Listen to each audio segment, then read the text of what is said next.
Fence rails splitting around fasteners is a super common headache that can totally wreck the look and strength of your fence if you're not careful. So, the main trick is to use longer screws or bolts because shorter ones don't grab enough wood, which makes the rails split or crack around the fastener spots. You want to pick screws made for outdoor use, like galvanized or stainless steel, so they don't rust and mess up your fence over time. Also, pre-drilling pilot holes before driving screws in is clutch. It stops the wood from cracking when you put in the fasteners. Try to keep your screws or bolts a little bit away from the edges of the rails because being too close just makes splitting way more likely. When you're tightening bolts, don't go all Hulk on it. Too much pressure can split the wood, so just snug it up.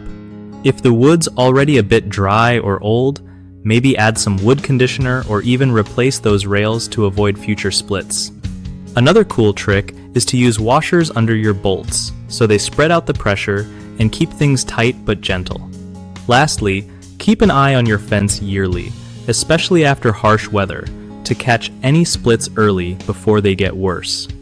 One of the biggest mistakes with fence rails splitting around fasteners is using short or cheap screws that don't hold well. Swapping them for longer, weather-resistant screws fixes that right away. Another issue is skipping pilot holes, which can cause the wood to crack as the screw forces its way in. Drilling those holes first makes a world of difference. Lastly, over-tightening bolts is a classic problem that people overlook. Just tighten until it's secure and stop there to keep the wood safe from splitting. BigHomeProjects.com is awesome for homeowners who want to find reliable local contractors without all the stress. It also helps contractors connect with people looking for their services, making finding work way easier.